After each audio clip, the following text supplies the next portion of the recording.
everybody, and welcome to another Spacemen From Pluto Podcast. I'm your host today, Christian, and joining me as usual is... Ben. Dan. And James.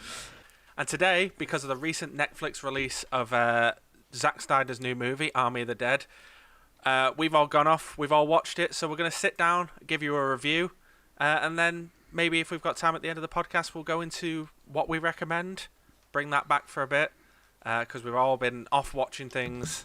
Yeah, it's been half term. I've been celebrating. Yeah. We had a week off. That has not been the case. No. We have had so much time not free. Very busy. Yeah. Yes. My transformation into Dan is one step closer today. We kind of look like the same person at slightly different stages of evolution. Oh my god, Will, it's like Ben's the starter evolution. I'm the middle one. You're the Blastoise. And Christian has evolved to... Christian's our trainer. He doesn't need glasses. His eyesight has evolved to be perfect. I'm the mega evolution. Is that the Super Saiyan version? Shut up, Ben. I can't get involved. Hello, fellow kids. I can't be involved in this. You never played Pokemon growing up, Ben? No, I was a normal child. I mean, if you weren't playing Pokemon, you were not a normal I feel like child. playing Pokemon when you were a kid, especially for your generation, was pretty normal, man. Yeah. It's almost didn't play that. too normal. Alright, did you collect Yu-Gi-Ohs? I didn't really get it. Yu-Gi-Ohs? Yeah, Yu-Gi-Ohs. He said Okay, he did say boomer. Yu-Gi-Ohs. Yeah, I said it deliberately. Oh, okay, sorry, that's okay then. I did have some Yu-Gi-Ohs. Yes, I was more of a Beyblade kid. I had a lot of Beyblades. Oh, no, I was Pokemon and Yu-Gi-Oh. You know what? I'll give you some leeway. I had some Beyblades as well. Yeah, Beyblades were the best ones. Anyone- Because they were actually the thing. You could get the actual Beyblades. You could customize them. You could get a little arena thing. I was gonna say I liked buying the off-brand modified ones that were made of actual metal and would take someone's eye out. It would mess up your fingers, man. It was well good. Proper violent kids' toys. That's what you want. That's what's wrong with this bloody generation. They don't have kids' toys that can slice off fingers and take out eyes. Exactly. I remember a friend of mine had these really cool Ninja Turtles toys, and it was like you'd fold them up, but when you then pulled the shell back in one swift movement, it would spring out and create arm around them. But it was impossible to put them back or deploy them without pinching the skin in your finger every single time. Here's the big question. Here's we find out who was the rich kid. Who had Tracy Island? Yeah, definitely not me. Look at this. Bloody Tories at the bottom. Yes. Christian, wait. Christian, high five me. Other way. Oh, wow. Yeah. Wow. Let's go. That was great. I think I had one Thunderbird ship. I think I had. Did you have? I feel like you're a Thunderbird 1 guy. Nah, he's a Thunderbird 2 boy. Which one's Thunderbird 2? Thunderbird 2 is the green flat green one. Oh no, that was a massive one, wasn't it? Thunderbird 1 was the grey and blue one with the red top. It looked like a pretty standard rocket. 3 was again a standard rocket, but it got 3. It's red. It was red. bright What red. did I say? I think I had Thunderbird 4, which was the submarine. The submarine. Yeah, the little deployed out of Thunderbird 2. Yeah, I think I had that one. I think that was the cool. I think I like that one the best. It was that cool. was the coolest one. I was proper privileged as a kid. I had all 5 plus Tracy Island. Unbelievable, man. Unbelievable. Did they not come with Tracy Island? No, I had the little miniature versions that came with Tracy Island, but I also had the big ones. Shit. Okay. James, they're not going to sell them together in one package. No, they did. When you could pay 5 separate prices. No, I'm pretty sure I got Tracy Island. It came with Thunderbirds 1 through 4. Nah, your parents bought it all. I'm telling you. You guys remember? Do you guys remember the Blue Peter Tracy Island? Right? Do you remember that? Well, you I've can heard make of it it being out a of thing, paper but- mache and stuff. Yeah. I think it's Anthea yeah. Turner. It was a massive craze. It's it really caught on. The Blue Peter do it yourself Tracy Island. I wonder how long that'd last now before they got a cease and desist letter from whoever owns Thunderbirds. It's this is copyright infringement. I mean, Thunderbirds is all on BritBox. Yeah, I think now. so, yeah. So I think it's under the same umbrella, so the BBC would probably get away with it. BritBox has started making their own original stuff Yeah. now. I don't know Really? what. I remember hearing something about a BritBox original. Yeah. Yeah, they brought back Spitting Image as a Oh, BritBox original. Jesus Christ. Right. What was Okay. Spitting Image again? It's like ugly puppets to Political. take the mick out of political people. Satire, yes. Yeah. Oh, yes. It was really, really big in the sort of late 80s, I think. Late 80s, early 90s. It was like a proper popular show. And I swear you brought it up loads of times because I swear, I've always said that you and your dad say that Matt Hancock actually looks like a spitting image puppet. Wow, that's libelous. And now he has one. Of course it is. Is it Matt Hancock? It's one of them. Maybe it's Cummings. No, I think it is Matt Hancock. Dominic Cummings, I'm pretty sure the Spitting Image Nah, man. joke currently I know is you- that he's a lizard. I know you're thinking of Michael Gove, I think. No, I'm sure it was that Ben was saying that he and his dad always laugh about how he actually looks like a spitting image puppet. Well, we don't. Maybe it's not you then. I thought it was. I've made. Is he, Dad? Is he right? I don't remember. Answer in the comments. Let us know, Dad. Let us know in the comments. Cheers. We can get all our parents in the comments. They're the only people They should that do a seem podcast. to like Wouldn't that our be cool? stuff. Oh, that'd be cute. I was talking to someone on Hinge recently, and I mentioned that I kind of do a podcast as a bit of a hobby kind of thing, and she was like, "Oh, send me the podcast, send it me," and I sent it her. Never heard from her again.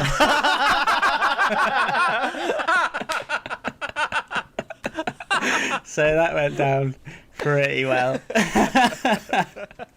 Oh well. Anyway, Army of the Dead. Yeah.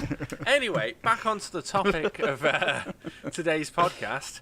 We all sat down, obviously, watched Zack Snyder's Army of the Dead. So, would anyone like to lead in with thoughts? Should I lead in with thoughts? Go on, lad. Go on. Um, Prediction. My dad predicts Christian did not like this film. Oh, okay. Do I want to know what he predicted about me? He didn't. We didn't talk about you I'm sorry. because Christian's the Snyder disliker. Out of the truth. Yeah. Okay. So it's very well documented at this point. Hang on. I mean, we did talk about you, James, and he says he's a big fan. Oh, thanks, David. Oh God. Mr. David Pye, welcome to the comment section, bro. Let's hope she never sees this video. I'm sorry. It's very warm, and I think my brain's melting a bit. So, apologies. It is. How's that water incredibly tasting warm. today? It's actually pretty good today. It's relatively fresh, so it tastes like water. You're not like drinking toxic waste. Yeah, you're not drinking toilet water today. Well, not yet. Not yet. Not yet. It's warm enough. Wiping out the Anyway. toilet. Anyway, yeah. What did you think, Christian? Yeah, it's pretty well documented that I don't particularly like Zack Snyder films. But I went into this one with low expectations and not taking it particularly seriously. And for the most part, I enjoyed it. I had a decent time. It was sort of a ridiculous, over-the-top, stupid zombie film. Was more than a bit too long. Bit gratuitous in length. But I expect no less from Zack Snyder. Can I ask Dan a question? Go I think nearly every film we talk about, Dan hasn't watched it. Did you watch this film, Dan? Kind of, yeah. It was on in the same room that It was Dan on. was in. It was on. Not unlike Kong versus Godzilla. I was in the same room watching this, and I caught most of it. To be honest, it's just. I mean, what I did catch of it. I mean, I get the gist massively. I understand exactly. I saw what the film had to offer. I think because I don't think it was particularly sort of deep in what it was trying to do. Really, it was. It seemed like relatively interesting. I liked the fact like there was a bank heist at the centre of it all and everything, and it was a bit of a spin on the zombie genre in that way. Yeah, I mean, it seemed all right. I mean, it seemed okay. It was a bit weird. It was a bit weird in places because there was that one character, Ben informed me of the one character who was cut from the film, the one actor who's cut from the film, and then they basically just spliced in this other actor after filming, and you can really tell, like, especially if someone. I don't know if it's maybe because Ben pointed it out, but like, there's something about like she doesn't like the guys from Red. Nobody really, other than Dave Bautista, nobody addresses her. Yeah, exactly. Which character was it? So yeah, it's the pilot, the lady Yes, pilot, yes, the female character, the pilot. I mean, they're lucky that of all the people, it was the one that they send off on their own mission. Or do you reckon that's a rewrite? It may have been cut around and made to kind of see she could have been in. There was that one scene where they were all together and in the warehouse going over the plans for the heist, and it's like she was just spoiler warning for Army of the Dead.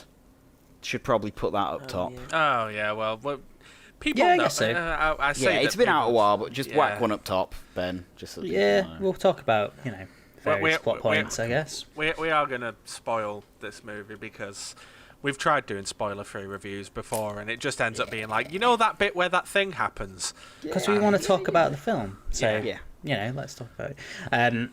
There's that one scene where they're all in the warehouse. She's kind of like composited into the scene, and it sort of like just looks kind of weird. The Red Letter Media guys like said something to that effect in their review, and that it just seems like she's in a completely different film, and she's not totally aware of where she is most of the time, and none of the characters are aware of her either. I'd have to go back and look at it, knowing which character it was, because I knew it was one of them, but I didn't quite pick out which one. I didn't watch this film very closely, I'll be honest with you. It's Peters, played by Tig Notaro. I really enjoyed knowing that she was the one that was added in afterwards, and that her and Batista have never met each other and managed to be in the same film as each other, sharing scenes. Pretty much. Her introduction was hilarious to me, where it just it was her behind a chain link fence talking, and then it had just cut to Batista, and he'd just be stood there nodding while her voice talks off screen. Like a totally different set of rushes. Like they were just kind of edited to kind of it was so obvious. But I don't know, maybe it's something you wouldn't notice if you weren't aware of it. Maybe if Ben hadn't mentioned it, I wouldn't have thought anything more of it. But it does. You can tell. Like, I think you'd notice that something's off, but you might not know exactly what it is. In that scene when you first meet her and she accepts the job, there's the bit, isn't there, where as she walks off, the other lady, like the love interest for Batista's like, oh, she's nuts or whatever. And you noticed it, Dan. The actress clearly mouths the word he. It's dubbed over. And even in the film, they say, oh, the helicopter guy. Because it was a guy. Yeah. And they just keep referring to her as like Bud and Guy. And it's like, okay. It's a good thing they did that in the first draft. Just for any listeners who aren't aware, it was Chris D'Elia was originally in the role, and then just because of controversies, they wrote him out of the film. Which, cancel culture, say what you will, it's their choice, and they can do what they want, really, at the end of the day. And I personally don't think it's such an awful idea when people have done bad things to cut them out of films. What if, like, after the film is released, James? What's your opinion on that? If, like, say a film's been out like a year and then someone does something, I think and that's then a bit weird. Someone is cut out of it. Yeah. It's possible, isn't it? You could do it theoretically. Well, yeah, like a whole Snyder cut type thing. Scary. You can remake films, redo films. Scary look at what Lucas has been doing with the Star Wars films for years. Yeah. To be honest, I think it was like, as much as I noticed it, I was thinking to myself, I was like, okay, it's pretty impressive that they've managed to like film these scenes after the fact and edit them in.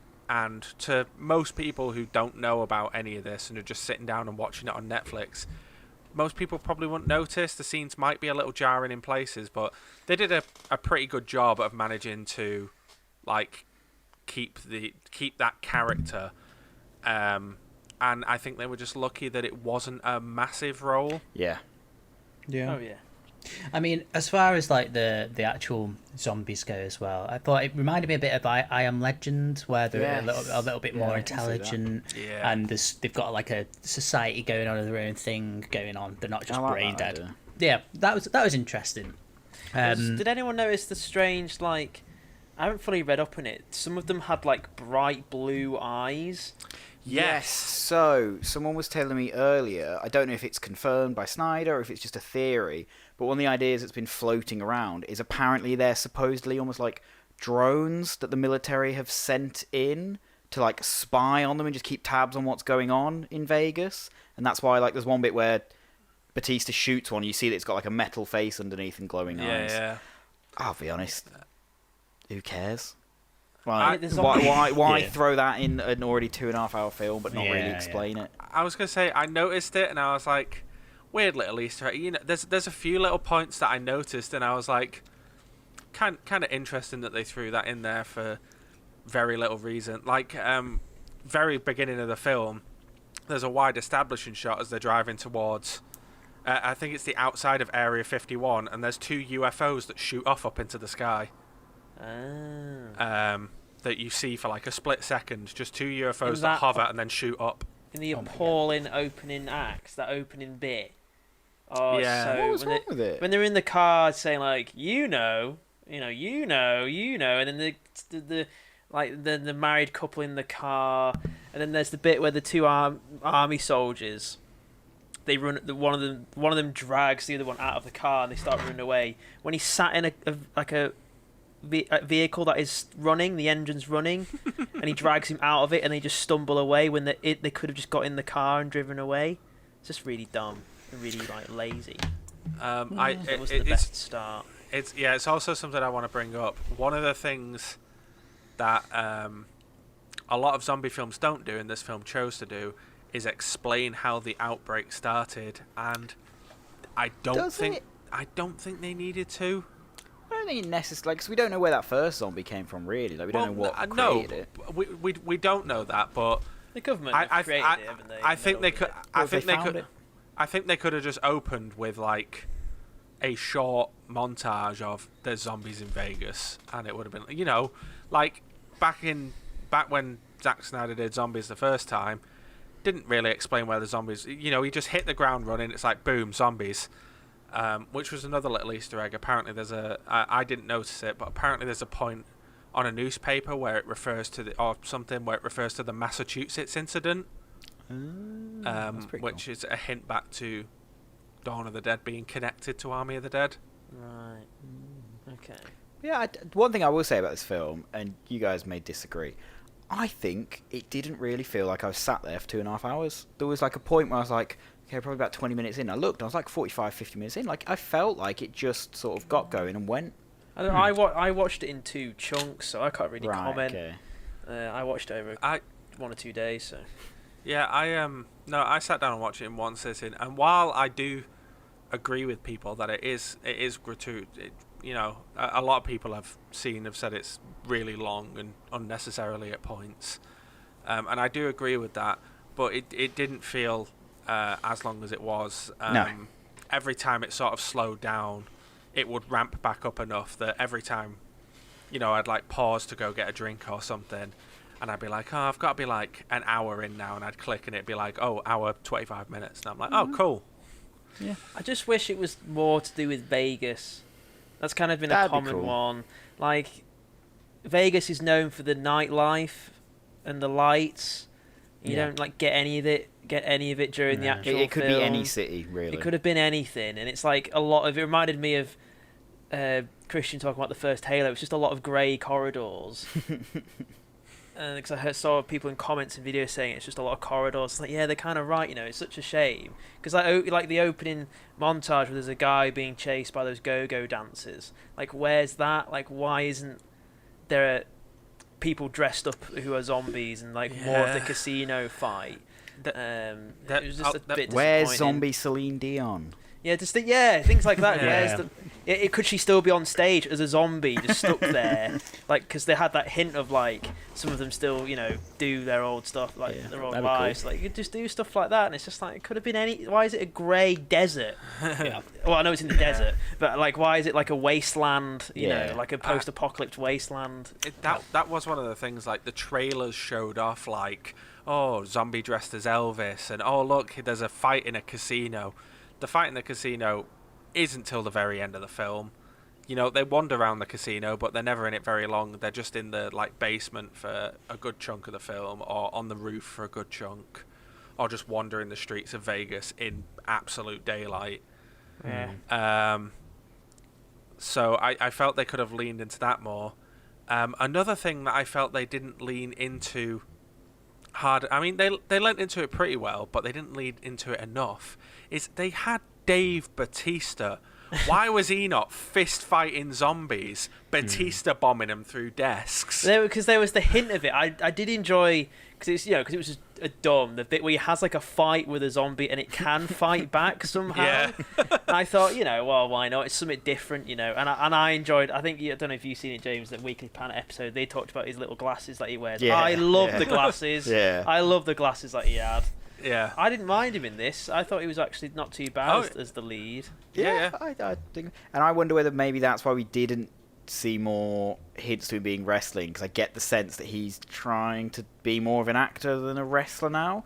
But they also then did a full partnership with WWE for Exactly. this film, so it's kind of mixed messages. I was going to say that even when they're trying to break away from it though and be actors, they usually try and hint back a little bit to the fact that they were wrestlers. I mean, look at The Rock.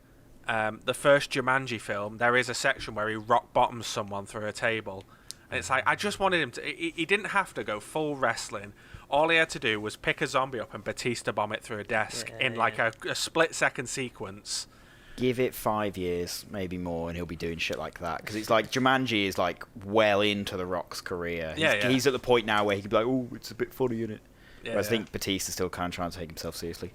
One thing I will say that this film did, and I loved it because I'm sick of zombie shows and films not doing it, they called them zombies. They actually said the Z word. They're not pissing about with, the walkers, the crawlers, the deaders, and all this stuff. They just went, well, they're zombies. They're clearly zombies. I know they're zombies. You know they're zombies. I'm going to call them zombies. I was going to say they did give them like little sort of subcultures, because they had like the alpha. They had the alphas.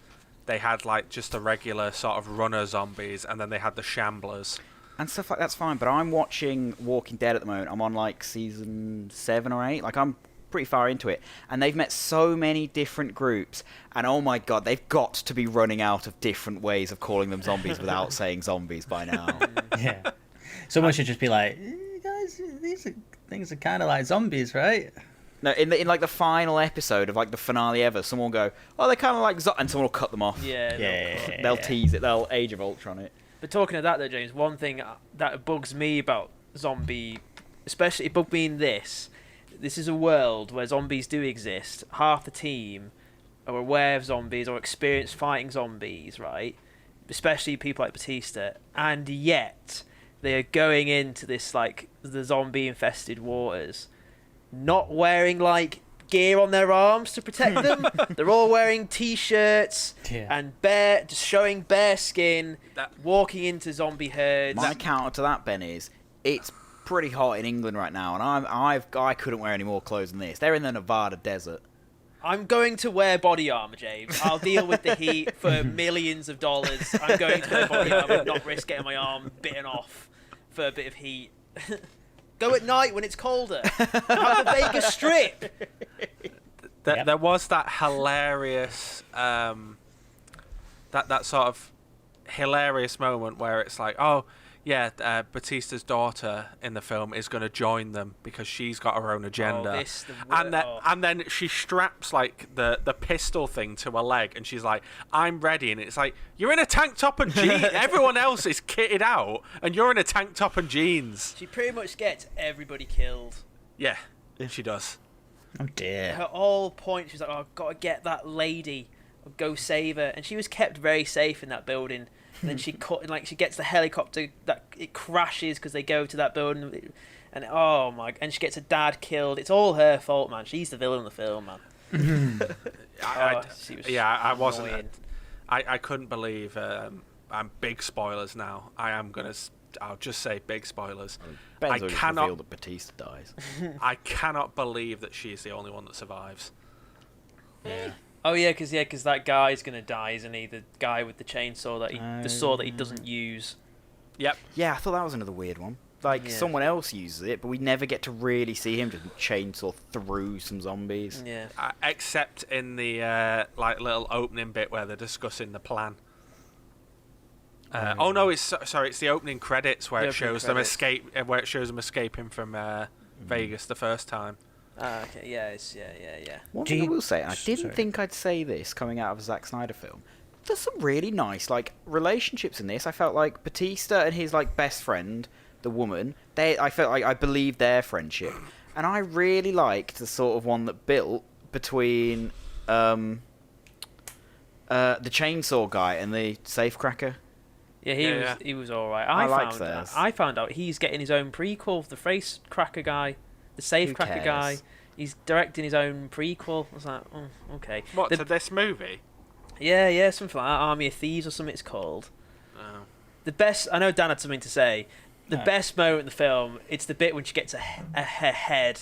The love interest gets her head torn back 180 degrees. I was going to say that was min. I as soon as she started going into the "I love you" spiel, I was like, those doors are going to open. There's going to be zombies in the lift, and one of them's going to bite her or something. And as soon as her head was twisted around, and Zack Snyder chose to A, put it in slow motion, and B, have the spine cord come out the side of her neck and the blood spurt, I was like, if this culminates in Dave Bautista losing his absolute mind and beating up a bunch of zombies, I am going to burst out laughing. And then he literally turns around, like does a slow-mo scream, and then takes out a bunch of zombies with a pistol in his fist. And I was wetting myself laughing. I was like, this film is so stupid, and I love it. I also love the idea that, like, Al, for one, was like, right, so if I get shot in the head, I'll die. So I'll put on my metal helmet. That makes sense.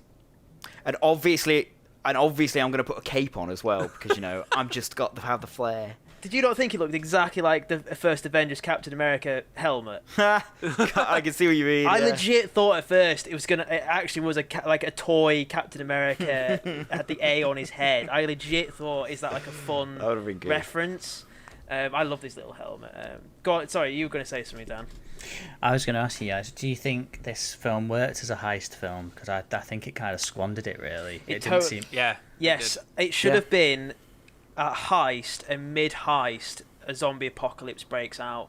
It should have been an Ocean's movie that turns into a zombie movie, and how do they figure out a heist mid-apocalypse, and then they have to get out from the centre of Vegas during a zombie horde with no equipment and no body armour. How do top bank heisters do that in Vegas? That's what it should have been. I was going to say, and that the biggest thing about this and them squandering the bank heist isn't even the heist itself. It's the fact that they had 2.5 hours of runtime, and I felt like they took barely any of that time to do the let's get the gang together stuff. I don't know. Like, you want some nice scenes, and if you edit it well into a nice montage, but you don't want to take too long setting shit like that up.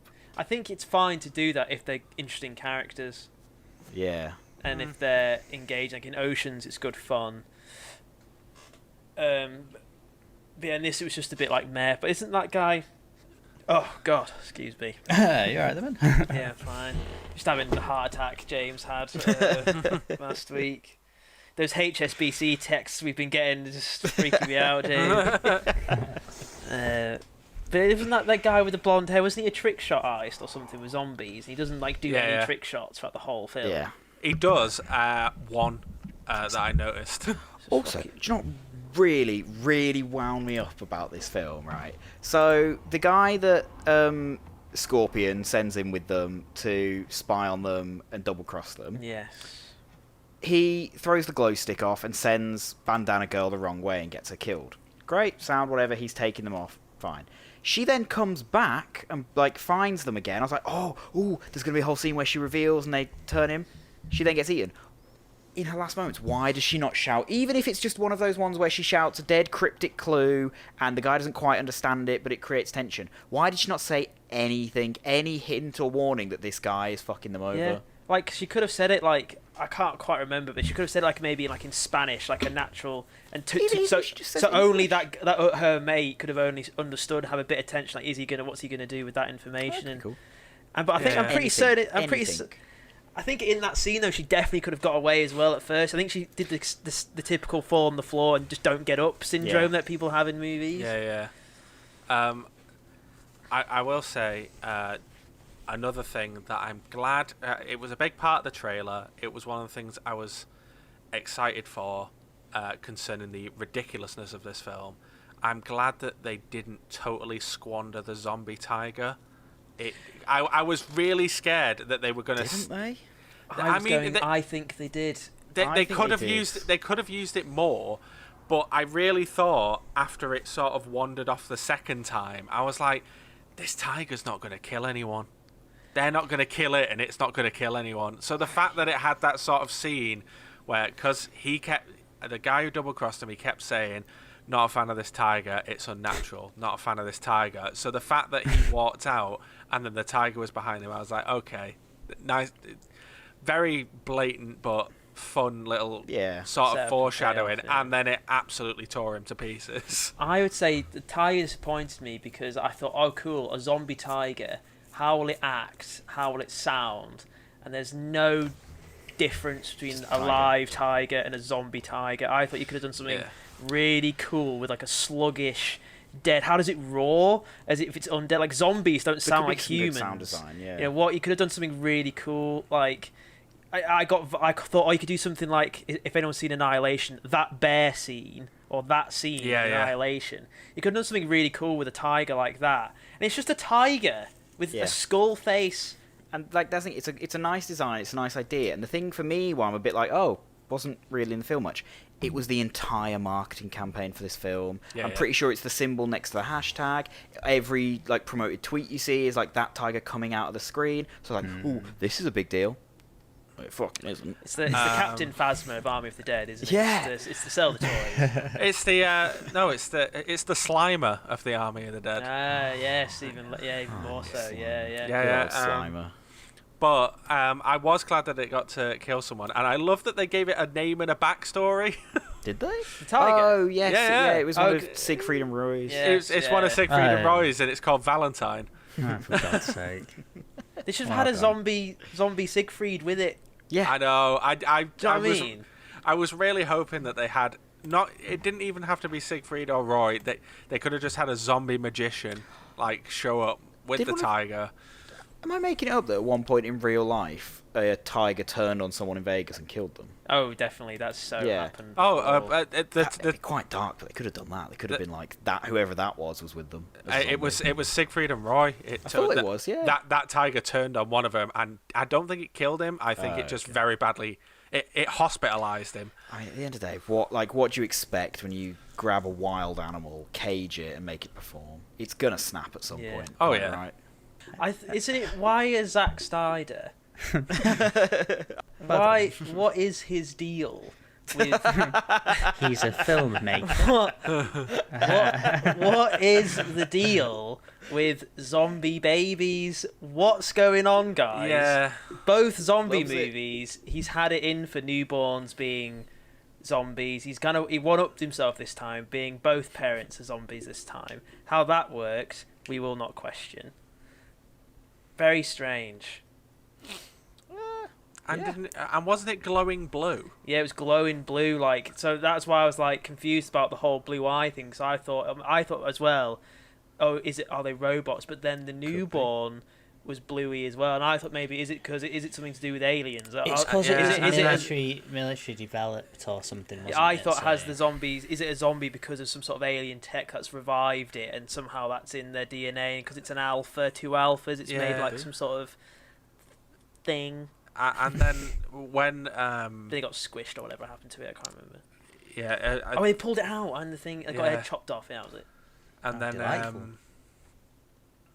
and then at the end, when Batista finally kills that alpha zombie, as his head explodes, you see a bunch of like blue mist. within Yeah, the like blood explosion. So they can do so. They might make a sequel. And They're absolutely We're making a getting sequel. We're Yeah. getting a sequel. said They're they're already like, making a prequel. Always said they're already doing It'll be the that. sequel of the breakout that happens after the chainsaw guy turns on the plane wherever he lands. Yeah. 100%. One other thing about this film, the shallow focus was a bit Very- much, Oh right? my god, Man, yeah. Snyder needs to chill out. He can't be a Needs DOP to again. sort it. I don't know if that was post production or it was actually done on set or whatever. I feel like No, it I was think like it's the done camera afterwards. thing. I think Do you it's the think camera so? thing. Yeah, I yeah, think it's defo. such I a mean, low depth of field. I think it that's was- what it is. It's just mad though because it's the shallowest depth of field I've seen on a mainstream film. It's just every single scene is just a person, but parts of the face are out of focus. It's so shallow. Yeah, it's so yeah. shallow. So like, That's why you I thought watching it. Oh, this was filmed in COVID. That's why it's all so blurry because it's just in his back garden and it's all just blurred in the Covers up back. the CGI. Yeah. And I thought, oh, no, this is pre-COVID. It was a Yeah. choice. Like, yeah, they filmed it pre-COVID and stuff. It works in certain scenes for, like, say, if a character's Yeah. dehydrated or tripping on something. There's no reason for it. No. Like the Slightly- slow-mo. like it's an occasional shot you do. I think they do it in. I've not Good watched time. much of this. I've not watched much of *Handmaid's Tale*, but they do it in *Handmaid's Tale* a lot apparently because the narrative reasoning behind that is because it's bringing you close to the character and it's more intimate and you're really in her space and you get to see every like micro expression and blah blah blah, you know. And it kind of works, I guess. But like for this, it's like every shot. And it's just a stylistic thing. It's like It's really disorientating. You have no sense of geography. yeah, maybe he scene. thought maybe it's just because it kind of looks. Maybe it looks a bit cool. I don't know. That's everything Yeah. with Zack Snyder. Yeah, It looks exactly. cool. That's, Yeah, I that's all mean, he is. That's the driving decision-making force in his films. Is it going to look cool? Can I also just say? Nope. Okay. No. But again, gonna say, You ridiculous. said no, fella. Christian. Oh, I am the host. I will be respected. I will say what I want to say. No, I will point out, very ridiculous film. Wasn't taking it seriously. Obviously, I've mentioned before that I have an issue with misuse or overuse of CGI blood. Fair enough, it's a zombie film. Fair enough, there was a lot of blood. So CGI in it was probably way cheaper than buying gallons and gallons and gallons for practical. But why every time someone's head exploded did blood fall like lead? Like their head would explode Yeah. and it would just go boomf and hit the ground. I was like, why is it falling as if it's like Yeah. the densest liquid on the planet? It's grosser, isn't it? It's like grosser. I if it's don't like, remember noticing it. I thought it was cute. I thought it was quite funny when they were offering people the money. Like it got lower and lower Yeah. every time. Yeah. However, the safecracker, 20 grand? No way. He's the safecracker. He should be quite high up. Get a mil at least. Well, I can't Without do it him. without him. The Yeah, helicopter woman even The pointed out, chopper well, and the he's the most safecracker. useful guy. Yeah. Then it's me. Yeah. Yeah. I was really waiting for it to lead up to like a We're the Millers style scene of, wait, you're Yeah. getting paid that much? I'm Yeah. getting paid this Yeah. much. And the thing is, in We're the Millers, it works because they don't know how much they're getting paid. These people are stealing the money with you. They know how much you're leaving with. Yeah. As soon as Yeah. they open that safe, he's like, "Why am I getting 20 grand when there's I was- millions in here?" That's what I was thinking. I thought they were going to either open the safe and it was going to be empty and it was going to descend, Yep. or they were going to open the safe. Everyone was going to see how much money and be like, "Hang on, why am I only getting 20 grand?" Who Yeah, got paid the most? Who out of them got paid Batista. the most?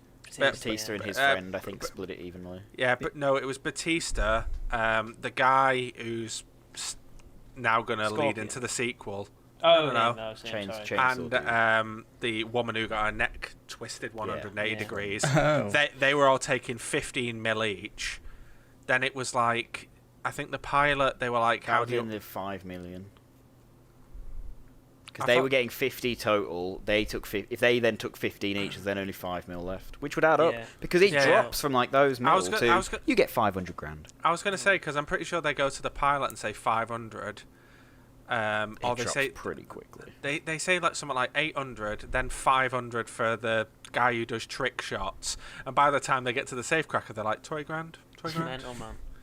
And I thought the film It's a shame it didn't, man. There's the bit where they get down to the safe area and they find those dead bodies, and one of them's like, "Oh, what if it's us from like a different timeline or a time loop?" And I was like, "Oh, is this what's going to happen? Are we going to have? Is it going to go off the rails and be like a time loop heist film? And are they actually stuck in this like hell?" Or is Batista gonna go back in time, save his daughter, say, the heist, do it again? No. No. Just I was really confused by that, because they even have the shots of it does a close up of like a zombie with the same necklace as Batista's friend and all that, and I was like, what's going on? Why are you showing us evidence of this theory if it's not real?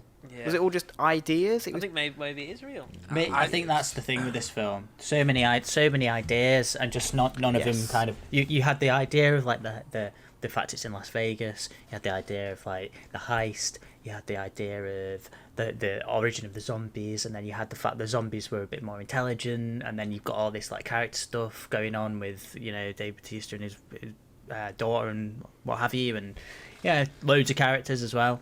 It's just too much. Yeah, totally agree.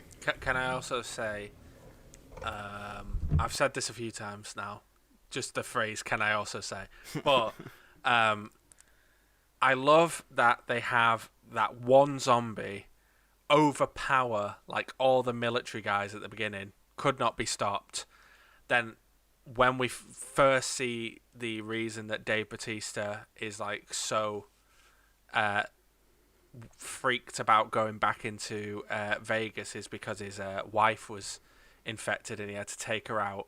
I love that he put down the gun, walked over, his wife lunged at him, and he literally like one-handed round the throat managed to push this zombie back. It's like these zombies were like overpowering people in previous scenes, and Dave Bautista's just so strong that he's just like, Batista, I've just thought the one that escapes from Area 51, is that the Alpha who had the helmet on? I assumed that was the Alpha. Yeah, that's why I guess so, yeah.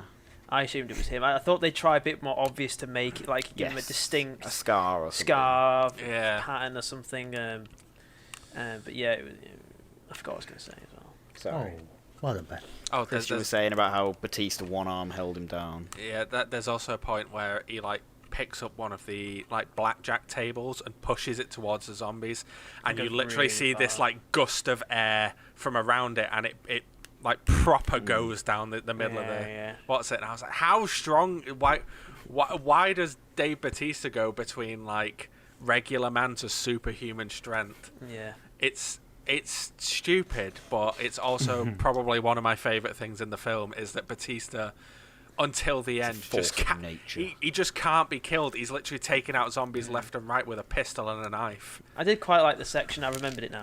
I did quite like the section where they have to go through those like in the zombies that are like almost statues, and they've got to like properly. Nice tension there. I thought that was all right. I thought it was quite good. Some nice ideas. And again, really weird that the first thing when they get into Vegas, the woman's like, "Oh, don't worry, these zombies are all dried out from the heat. But if it rains, you don't want to be around then. But we're not going to show it. Why mention it then? Leave it for the sequel. For the sequel. I mean, I was kind of hoping they do more tense sequences, like walking through the dormant zombies, because it's something I've seen done before in like other films and games and stuff, because the film adaptation of Silent Hill, there's a section with the weird nurses that have no eyes, where they have to try and sneak through them, and this was that on like a massive scale. So I was like, oh, this is quite interesting. I hope they do more stuff like this. It kind of just becomes a point of, oh, actually, these zombies, like most zombies in zombie films, are made out of literal paper mache, except for the key important zombies, and you could just tear through them with regular bullets. Because when we watched the Red Letter Media video, they showed up all like how it's just the same as Aliens. Like there's so many elements of this film that's the same as the film Aliens. Oh yeah. Yeah, like that guy who wants to take the head is Burke, who Yeah. and there's even shots where he closes the door on people. He closes the door on the coyote. There's the woman who's the trick shot woman who's got the red bandana like Vasquez. There's loads of different moments where it's just like Aliens. It's such a worth watch video. Oh, and they say if you watch this film on a 4K monitor, there's a dead pixel. There is. I was going to bring this up. I thought I was insane. There's dead pixels in certain scenes. There's like at the beginning of the film, I was like, oh no, has this TV got a dead pixel? Oh shit. So I was sat there like, oh no, that my TV the TV's starting to cop out, and then it cut to the next scene, no dead pixel. Then it had cut back, dead pixel, and I was so distracted throughout the entire film, and then at about the halfway point, second dead pixel appears on the other side of the screen. That drive me insane. It's so bad. Yeah, mental, isn't it? That'd One camera they own in the filming is got dead pixels in it. It's mental. That'd be one of the things in like, it's such a small thing, but as soon as I notice it, that's it. I'm not going to be able to enjoy this film now. Yeah. I noticed it like, maybe 6-7 minutes into the film, and it's 2.5 hours. Strap in, Christian. Yeah, mad, innit? But yeah, in general, I liked this film. It kind of finished, and I enjoyed it. It went pretty fast, but I can't bring myself to give it a high rating because it's kind of soulless. Yeah, I just found it a bit like, of all the potential ideas you could have done, they just did like the most boring idea. Especially now I know it's I'm pretty certain it was filming pre-COVID. It kind of has no excuses. I thought, oh well, it's COVID, and they thought, okay, well, it's in the desert, and then no one can film together, so it's all isolated shots. Okay, no, that's not the case. Yeah. And it had all these, the Vegas setting, all the ideas you talked about, and they didn't really utilize any of it. And It just feels like it's not really trying. yeah, I just thought it was just like very kind of meh, but it had its flares of potential and seeds and decent ideas, and the woman getting her head totally rotated and then Batista going mental was great. Yeah, that was probably my highlight of the film. That and how ridiculously long the zombie tiger kill scene was. It was so Like, Did go on for a while. I thought it was just going to be like it jumps at him, you see it bite, and then it cuts back to the regular sequences. It proper plays with its food. They watched The Revenant and just did that. Yeah. The tiger. But yeah, if like I went into this film and I was like, from the trailer, I'm not going to take it seriously. I'm not going to go in with high expectations. I had fun. It was long. There was a lot of better ideas that they literally included in the film that they could have done, and some weird Easter eggs that they included that could go somewhere in a sequel if it gets one, which it's Netflix, so it probably will because they'll throw money at anything. And yeah, I mean, I would have given this film like literal 10 out of 10 if they'd have had a sequence where Batista just took out a room of zombies with wrestling moves. But they didn't do that. Hands. They didn't do that, so, gets just sort of a middling review. Yeah. He even gets taken out the same way as Burke. Because Burke gets killed by... Spoilers. But he gets killed by the alien the same way the guy gets killed by the tiger. Aliens, man. Wow. Dan? I mean, I'm not much of a You didn't watch it, so... I didn't really watch it. I kind of like sort of 3/4 watched it, and I'm not really a zombie film person, and I don't think this film is going to make me a convert anytime soon either. I mean, I don't mind a decent zombie film, but it's like I appreciated the fact that it was trying to do something a little bit different, and I appreciated that it had a lot of ideas, but yeah, it just didn't really hit the mark with any of them, and it didn't. I sat down and thought maybe it'll keep my attention, maybe it'll distract me from what I'm actually doing, and I'll watch this film and I'll really enjoy it because there was quite a large amount of hype behind it, but it just didn't really do that. So yeah, it was all right. It wasn't a good serious take like 28 Days Later, but it wasn't subversive and funny enough to be a Shaun of the Dead or Zombieland. I don't know where it ranks in my Zack Snyder ranking. Guess in the middle, maybe fourth or fifth. I don't know. I got to think about it. I think I'd put it above Dawn of the Dead, to be honest. Oh yeah, I would. Definitely. Because this was more fun. I don't know if I would. I think Like Dawn of the Dead wasn't fun. Fair enough. Here's another one. Very quick. If you're gonna do like an opening sequence where it's a bunch of shots of like the zombie outbreak in all these different places, don't, because you're not gonna top Zombieland. You're just not. Yeah, I know. I as soon as it started doing it, I was like, it's not Zombieland though, is it? It's weird as well. I thought he did a decent job, and you can tell he used to make music videos because that's kind of what it was. And I know directors have a thing, but he did like. It's not even the best music montage Snyder's done in his own filmography. Watchmen is a really good one. Watchmen's definitely the best one. And so I was just watching going like, well, it's not Watchmen, is it? So I was like, it's not Watchmen. It's not Zombieland. Yeah. What was the song they used? For this one? I can't remember. It's an Elvis Presley song, yeah. Isn't it Viva Las Vegas? Wasn't it Richard Cheese, Christian? Yeah, I think so. It was like because it was in Dawn of the Dead, wasn't it? With the Down with the Sickness, he's used it again. But it was Viva Las Vegas. The song. I mean, I will say that he does seem to have, maybe Deborah Snyder's helped him out, but he does seem to have added some songs to his iPod Nano. He's got new. Someone's told him to lighten up. There's like, why don't we make the font pink, Zach? Have you heard of the colour pink? Yeah, that's a thing now, though. They compromise. Sorry, James, go on. No, yeah, you go. Finish up, bud. Oh, okay. My pleasure. No, that's a thing that I seem to be noticing, though, that they're going for that kind of sort of almost comic booky kind of in-your-face kind of look. Like they did it with Promising Young Woman as well, that like neon kind of luminous colours.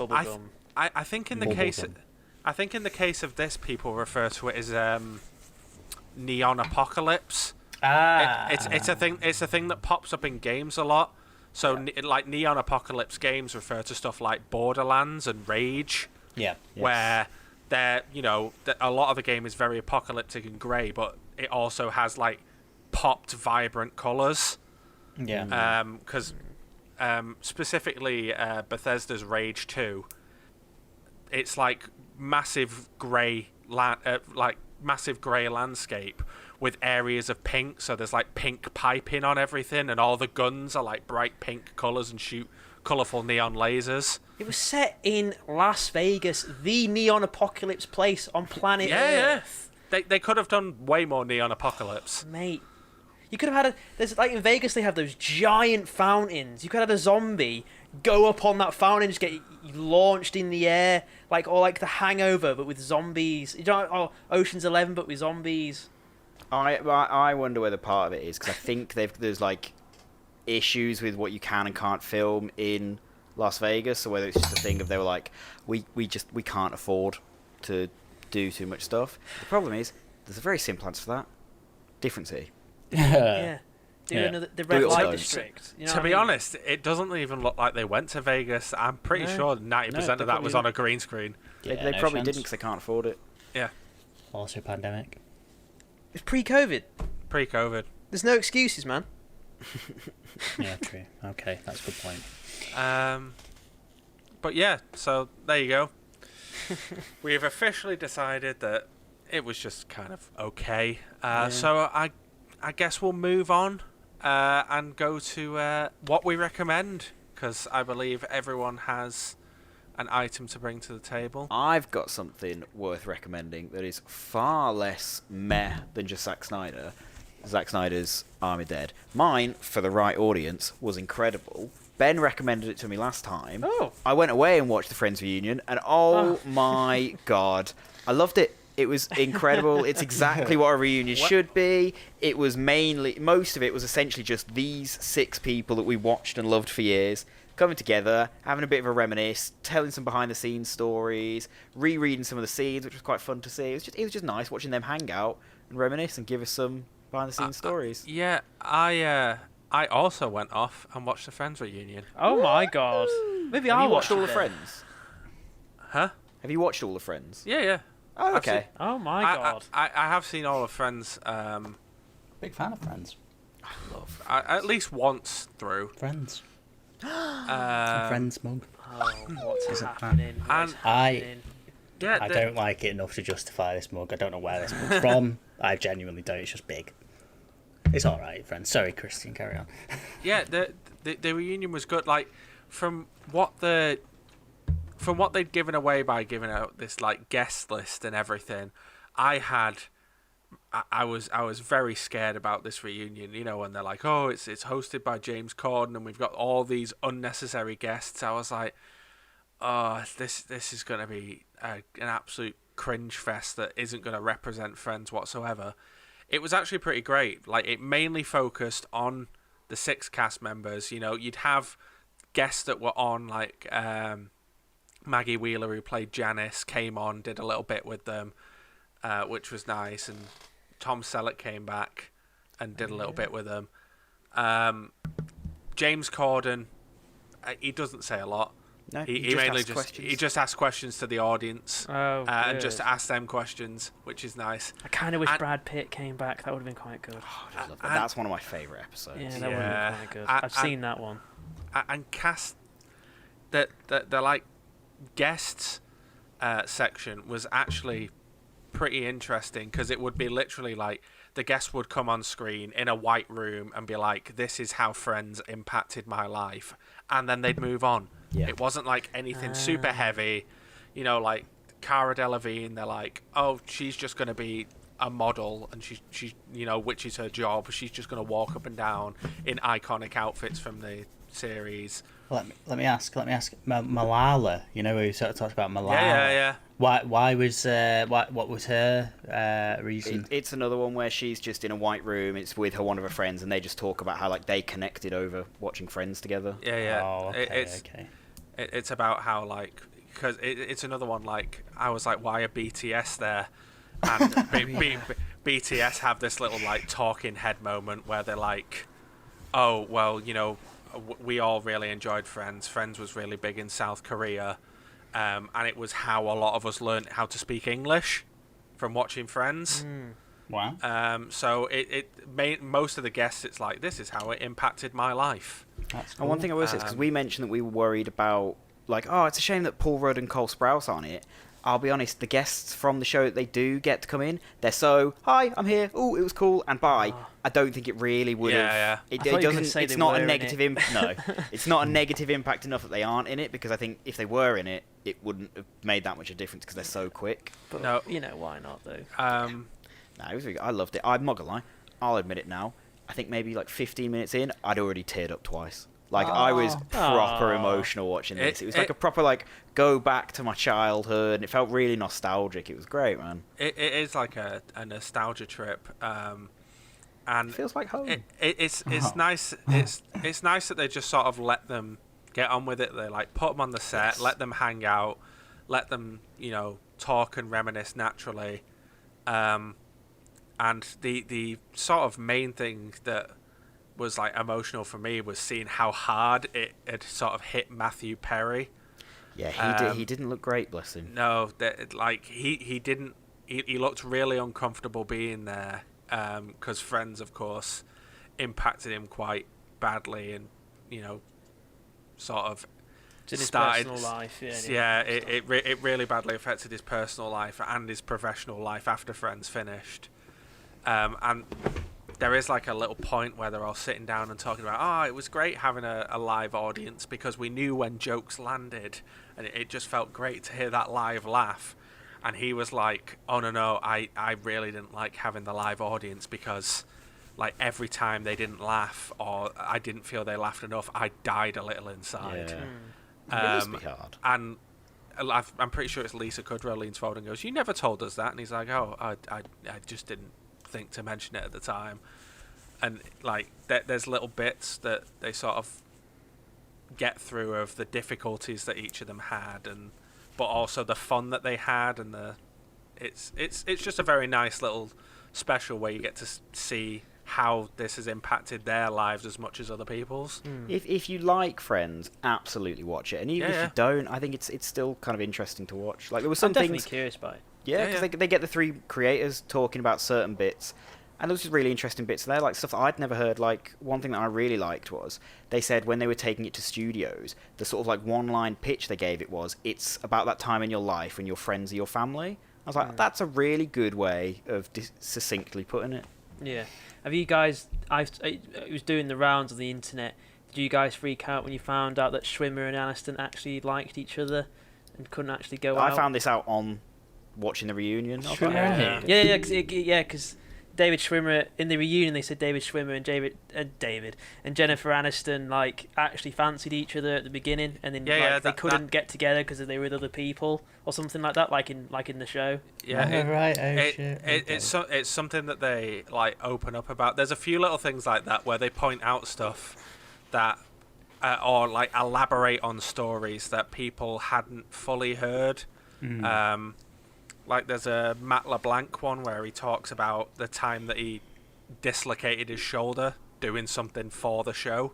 All right. And then they had to, because he dislocated his shoulder, they had to go off, film several episodes where he's in a sling and invent a reason as to why he's in a sling. All right, yeah. And then after he'd recovered, go back and film the end of the previous episode. Oh, right. And they were saying it's like, it's typical because they filmed so many scenes like a normal TV show, or so many episodes, sorry, how so many like normal TV shows, normal films will do, where it's all out of sync, it's all out of order, and then like, right, for one episode we're going to film it like an actual theatre play, like it's going to be in real time.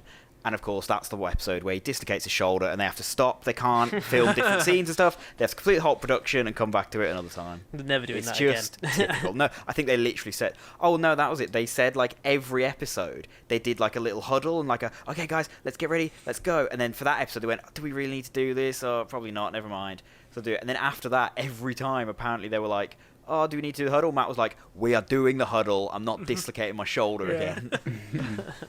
Let me ask you guys a question. Do you think the show will come back? Should it come back? No, I don't think it should. That should never happen. I'm so glad they didn't do a new episode. And they even said at one point in the reunion, Dan, they're like, this is the last time the six of us will ever be all together answering questions about Friends. And I think it was Courtney Cox went, yeah, because we're not going to do it again in 15 years. Like, this is it now. Sure. And I believe them. I don't know why you would do that. Money talks. No, because like I really do get a sense that it's not just a money thing for them. Like they do love this show and they love each other. And they've said like they'll try and meet up more and stay in contact better. But I think this is it. This is a line under Friends. Yeah. Which I'm okay with. I think it's a good line. It needs to stay in the past. There is a point as well Let where the past die. there is a point as well Kill it where if you have to.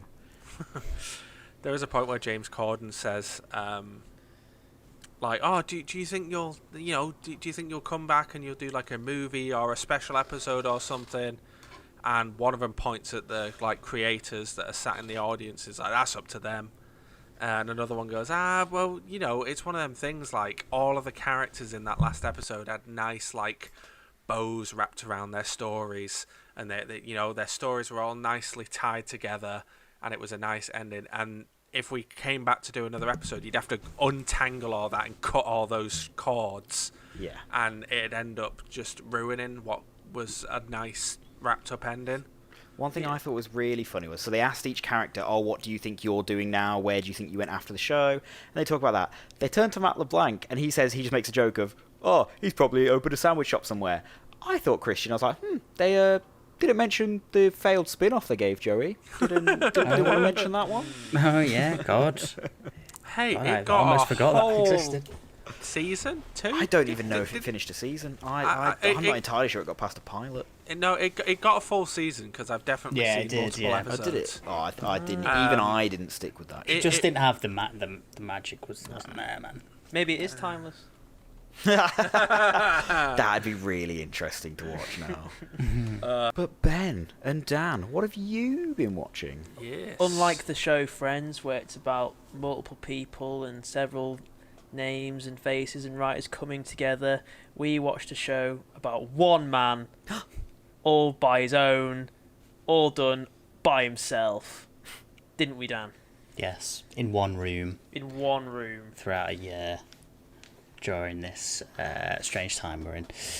Yeah, we watched Bo Burnham's new special, which is on Netflix currently. It's called Inside, right? Yeah, that's right. And I don't know. Me and Ben haven't really spoke about this together about what we thought about it. It just finished, and you silently both left the room. Well, it finished, and we both sort of just went, and then just went off and did our own things. So for the uninitiated, Bo Burnham, he started off on YouTube like 15 years ago or thereabouts, doing sort of musical comedy type deals. Huh? Oh shit! Oh right. We are. Oh yeah, I forgot. Sorry. We are. Yeah. So 15 years time. I was gonna say, can't wait for 15 years time to have the Spacemen From Pluto Netflix special. That'd be our third one. The reunion. With special guests, Derek. You get to see his face. The face reveal of Derek Bennett. David Pryor will be there. All the parents will be there. Chess grandmaster Carl Derek won't. Bennett. Carl will Because he'd have to leave his house. Yeah. Carl will not be there. Carl will Zoom link in. Maybe. So he started off on YouTube and slowly kind of grew to become a sort of stand-up comedian. He basically does musical comedy. So he's done a couple of Netflix specials over the years, maybe 3 actually. In fact, not Netflix, just specials in general. And I've always been like a really big fan of Bo Burnham's kind of stand-up / musical comedy because he's very unique. His perspective is very unique. He's very self-aware, and he's pretty funny as well. His songs are like catchy, and he's a good musician on that level. But he's also quite sort of clever and thought-provoking with a lot of the songs he sings, as well as being really funny. So I've always been a big fan. He's not done anything for like years though, and you find out the reason why actually during this Netflix special. Stand-up wise, he's not done anything. Yeah, that's right. Yeah, So of isn't course. he the love interest in Promising Young Woman? Yeah, That's right, yes. He wrote and directed 8th Grade, and then did, I think, Promising Young Woman. Right. He hasn't done stand-up and performing in a few years now. Like basically the whole conceit of it is that like he's locked inside this room for the duration of the pandemic. He's not able to do actual stand-up shows despite wanting to. He's not actually able to do it, so he has to basically do a DIY special, and it's just him, one camera and one room, and like a keyboard and some musical instruments and stuff, and just his own sort of ideas. And I won't spoil kind of like the little kind of story that goes throughout it. All I will say that is that I very much enjoyed it. It's very, very creative. It's very clever in ways which I've not really seen before. It's one of those shows that I don't think he could make at any other time in history, really. Like the fact he's constrained by the fact it's just him and a camera and some editing software really it forces him to think outside the box and just be very, very sort of I keep saying clever but it just feels like very clever. Some of the not only the jokes he makes but the songs, the lyrics, and then the setup as well. Like he has this whole setup of lights that he controls that completely change like the ambience of the room, completely change the mood, and cool. It works really well, considering it's just him doing everything. I'd highly recommend it. It's kind of like, it's quite sort of challenging in places, and I couldn't tell what was like a character and what was really him. Like okay. I think a lot like he's obviously got some demons if you want to, haven't we all? But like his seem particularly pronounced, especially during this pandemic. It seems like he really struggled during the duration of this whole thing, being locked away and having to do this special, which went on to seemed to go on much longer than he anticipated, and that had an effect on him, I think. But yeah, it was really good, man. And I think like I've still not really totally processed it all. I think it needs like several watches. It needs a rewatch, I think. Yeah, for sure. I don't know if I'm putting it on my list or not, because I've heard nothing but good things about it. From what you're saying, it does really sound like my kind of comedy, like something that makes you laugh, but there's like a message and a kind of point behind it. I'm not big on musical comedy. like stand-up shows that are just songs. It's not just that though. Okay. The majority of it is songs. But there's sections where he just talks. Yeah. And that, but besides that, it's definitely it's definitely the best piece of during pandemic content I think ever created by a country mile. It's so well shot and well lit. I couldn't believe that it was one dude. I question if it's one person because I thought it was really, really scandal. It will be. I was just watching going, it's one guy doing all of this. This is nuts. It blows Army of the Dead out of the water. It's mental. We probably should have led with this because, it is. I just thought, I didn't find it hilarious. I didn't laugh all the way through. Yeah, I found it so engaging. And I thought, it's so creative and he's got to think outside the box, and the songs he's written and the bits that he does and the performance I just thought was so engaging. How long really, is it? really good. It's like an hour and a half. Hour and 20. Yeah, I was going to say something then, but I won't spoil it because it's part of the fun. I will at least give it a go. It's so worth James, so I actually thought of you during this because I remember you mentioning that. I remember you mentioning that you quite like musical theatre, right? Yeah. And I feel like a lot of these songs have a big musical theatre vibe about them. Ooh. Like even though it's just one hymn, like they sound pretty big. It's not just him and a guitar sing, although at one point there is, but it's like there's a lot of layers to the music and it's very produced. It sounds very professional. There's tons of stuff going on in the music and it's very it's very musical theatre. His voice is very musical theatre. It's like a full-on performing, almost like a live performance. This is one that I'm definitely probably going to watch it in the next week. I'll probably watch it on one of my days off. If you're hesitant about watching this, because this does definitely sound like he's really sort of pushing. I mean, he's a very creative guy. He's so intelligent. He's clearly really intelligent. I haven't said to you, Dan, but I'm looking up interviews that he's done because I want to hear him talk. He's clearly a very intelligent, articulate person. Massively. So yeah. But this definitely sounds like he's really pushed the boat out, been very experimental, and I think his comedy is funny. I think it's very self-reflective and it's very engaging. So if you're worried about going into this, I mentioned it earlier, I would recommend his special What, because I watched that maybe 4 times over. Don't do it, James. I held myself back that time. But yeah, I watched that sort of special maybe 4 times over the course of being in uni, because it's just sort of a really fun, entertaining special, and I'd highly recommend watching that. Yeah, I think I said to you, Dan, as an intro. I'm going to go back and go through the specials and go through his stuff. Yeah, I love watching them again. I've watched 8th grade before, and 8th grade's great as well.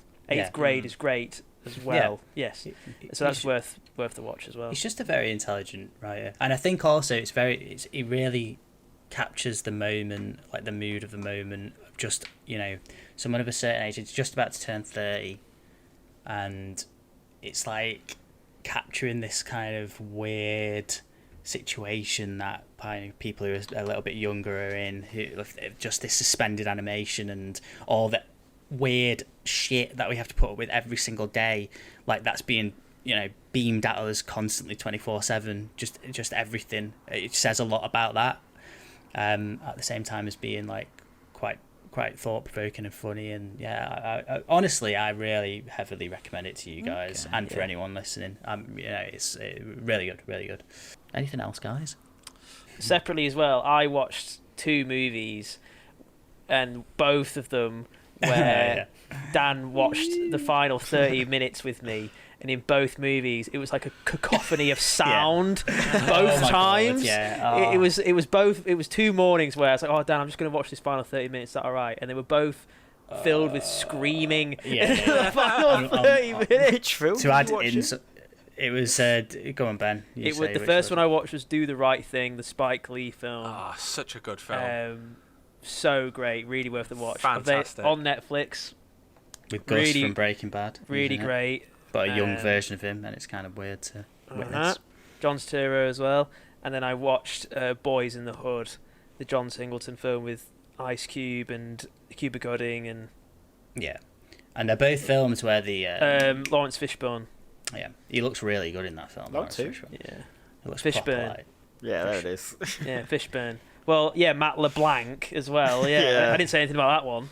Matt LeBlanc. Well, I didn't say LeBlanc. Yeah, you did. No, I didn't. I said Both LeBlanc. you, Someone both else you, said LeBlanc. both you and Christian did it. Play the tape.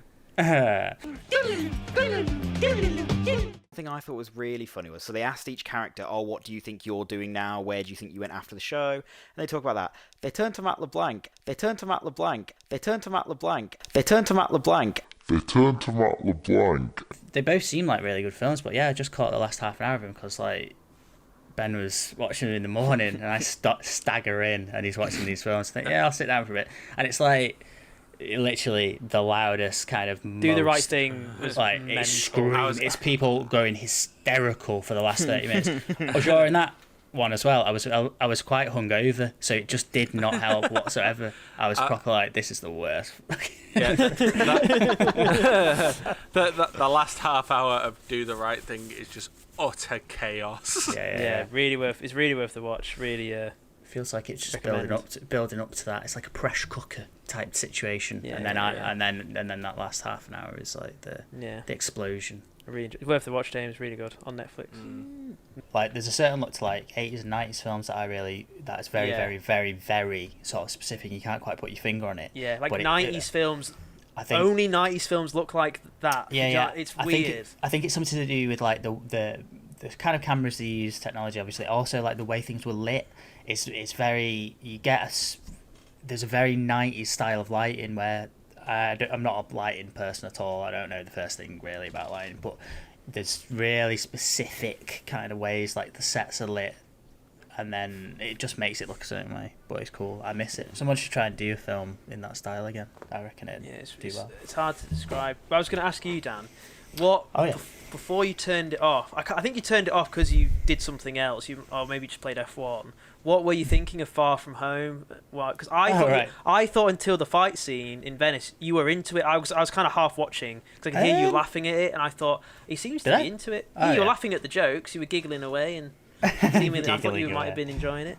No, to be honest, like I'm enjoying it. I got like half an hour in or thereabouts. It seemed fine. It was what I expected. It's tried to do what the first film did with its humour and its kind of slightly off the cuff kind of style and everything. It's like it's a thing with all these films though. I really like it's my own thing. Like I just zone out during the action and I just kind of it's like I guess they go to Venice and like the water starts fighting them. It turns into a big man and it's fine and like okay, I mean fine, but like I don't know. So I kind of started zoning out then, but I'm looking forward to seeing how you can watch maybe a bit more progress. today, or keep going with it. We should keep going with it. Yeah, I mean, I'll get it watched. I'll watch. I wouldn't mind watching it again because obviously I've only watched it once all the way through, James, in the cinema. Then I've watched clips. Yeah, I mean, I watched. I move on. I watch other stuff. I don't watch things again and again and again. I move forward. I think I watched the first Spider-Man film in the cinema actually, and I did. As in Homecoming. Yeah, that's Right, it. Yeah. And I honestly, I really enjoyed the sixth first Spider-Man film. Yeah. I really enjoyed that film though. I really enjoyed it. I thought it was clever film. A really good twist in it and everything. And like obviously Michael Keaton's in it. He's great. But we'll see, man. We'll see, won't we? It took me so like I went through a period of like I thought for some reason during the first lockdown. Oh, you know what I'll do? I'll watch all the Marvel films because they're all on Disney Plus. So I sat down and I watched every single Marvel film up until like Guardians of the Galaxy 2, and it took me so long to get through certain ones. Some of them just grab you and some of them don't. I just lose interest so easily in some of them. Like Thor: The Dark World took me like maybe 4 or 5 attempts to watch that film because it was just so like so dull. And Guardians of the Galaxy 2 took me a while actually as well.